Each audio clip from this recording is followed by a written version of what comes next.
Hey guys, in this next video, we're going to be talking about how stressors affect the adrenal glands. So we're in this 4-part series. This is the second video about the adrenal glands. We do a lot of talking about the adrenal glands. They're extremely important, and frequently they are missed by functional medicine providers, definitely missed by conventional medicine doctors.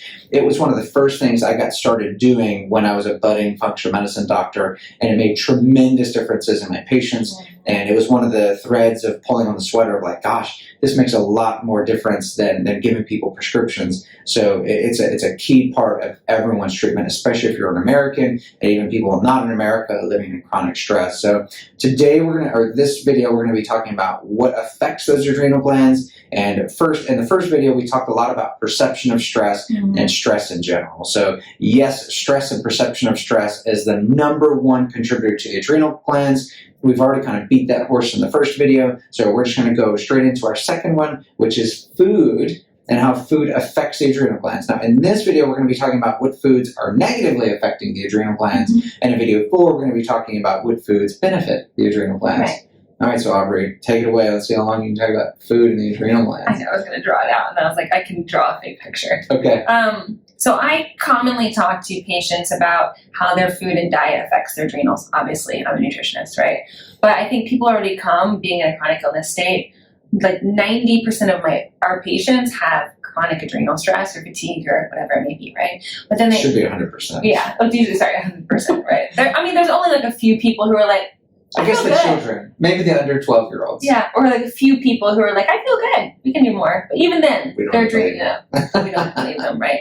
So one thing that happens is that they come in there, and I always make everyone track their food, because you can be eating the cleanest, healthiest diet, but macronutrient balancing is something that I think people don't take in consideration with chronic stress. Yeah. And what people have been commonly told over and over and over again, whether if it's by a personal trainer or someone that they know or an influencer.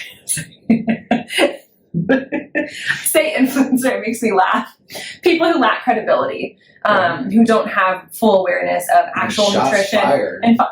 Yeah, right. And to be honest, unless you're an actual functioning nutritionist or in a medical practice, we're opinionated. Take it or leave it. Yeah, that's fine, right?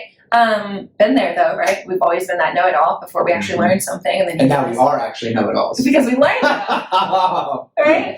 But we're validated know-it-alls. The whole point is that you'll hear like, oh yeah, before you bulk, you need to have tons of carbs and bulk up on rice and do this before you exercise, and you need to have A, B, and C macros, mostly high protein, high carb, low fat if you want to cut weight.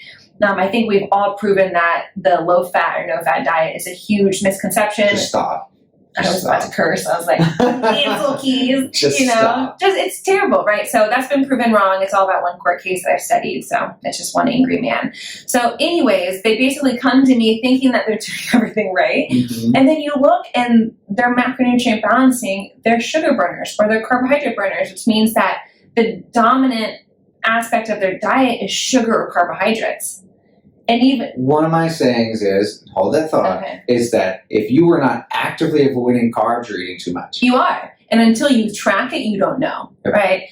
And when I talk about carbohydrates, I'm not talking about tons of leafy green vegetables. They've proven you can have 2 pounds of leafy green vegetables and not even get knocked out ketosis. But a great pound. Yeah, it's okay. So yes, we don't demonize all carbs. No, we don't. But if you're not tracking them and watching them, you are eating too much. Right, and even if you are paleo and on the go and you're getting like almond flour crackers and even like sweet potato chips and like nice apples and healthy things, if you're eating too many carbohydrates, there's this negative cascade of what's happening on your body, right? So when you're eating too many carbohydrates, what's happening is that your body's utilizing this excess energy. It goes, oh, I don't need to utilize my own stores.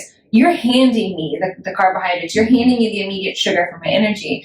The bad part about that, though, is that every time you're relying on exogenous carbohydrates for energy, you are dependent on that. And it sounds like that was like, the same thing, but it's not.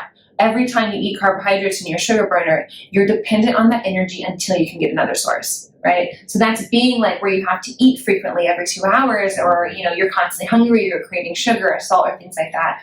The bad part about that is that your body perceives it as a stressor. It goes, I don't have the energy yet. I need something right now to fuel my body.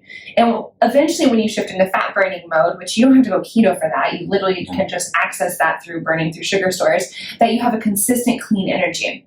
So a lot of people too will come to me and they're like, yeah, in the morning I have my, like my oatmeal and my apples on there, and they're pretty clean, right? They're eating gluten-free, they're eating dairy-free. And I look and it's like 90% carbohydrates for the morning.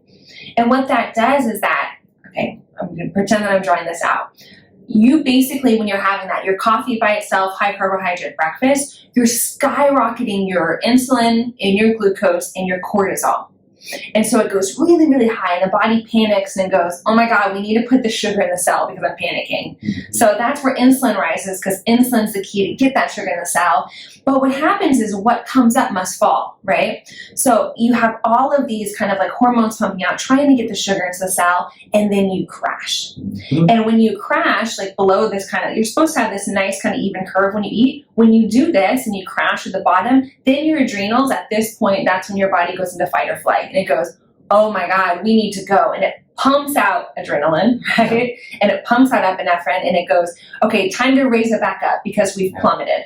So not only did you eat too much sugar, but now cortisol is going to trigger your liver to make more sugar. Right. And I'd much rather eat sugar than my liver make it, because it tastes much better when you eat it than when your liver makes it. Exactly. Trust me. So then now all your hormones are going, and they're trying to balance it back up.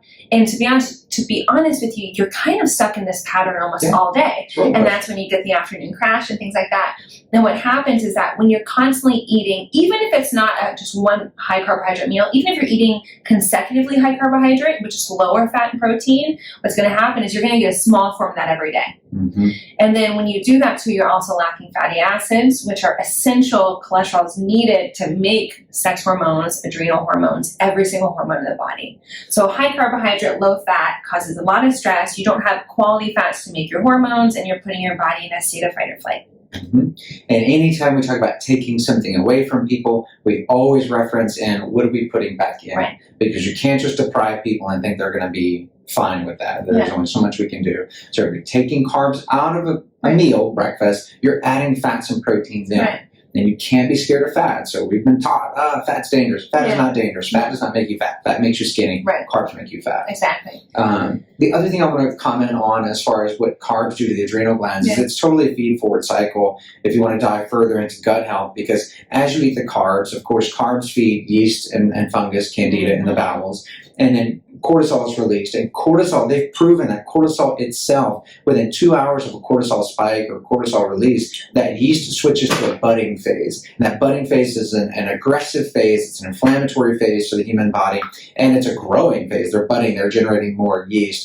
So, and then the yeast and fungus, candida, they have learned to push our own triggers and buttons so that we crave more carbs and sugars. Right. So not only is the cortisol making you crave carbs and sugars, but now the yeast is making you crave carbs and sugars, and that's upsetting the balance even further. Right. And that's how we end up being Lucky Charm eaters and snack eaters all day long, and feeling like, gosh, I could never be healthy because I crave these foods too much. The wild part about my own transition into functional medicine and how I eat now is, if you rewound me 8 years ago, I could not have imagined me eating this way. I would have never thought it was possible. But as you get your gut healthier, as you balance your hormones, they actually start benefiting you. It's the hardest to get well. But once you're well, it begets more and more wellness. So I'm saying that to encourage everyone out there, like, don't give up. You're in the hardest part if you're making these transitions. So literally, don't bite off more than you can chew. Start with one thing. Don't take your carbohydrates at 70%. And so we use chronometer to track. Don't take your carbs from 70% and say, oh, all carbs are bad, and take it down to 10%. You're going to crash. That's not going to last. So that's why Aubrey said at the beginning, where you track first. Just find out what you're eating. And then once you have what you're eating, so it gives you a chronometer, gives you a pie chart of what your percentages are.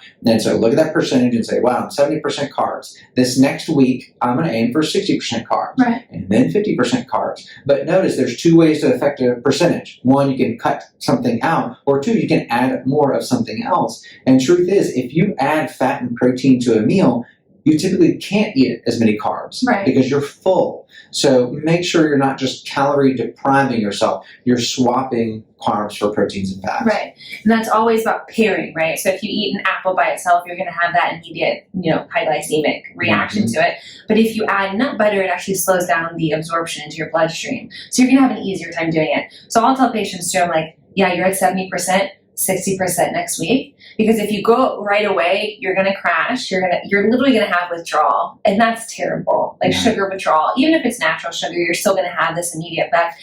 But to be honest with you, you're most likely not going to feel good while transitioning because your body wants you to adapt.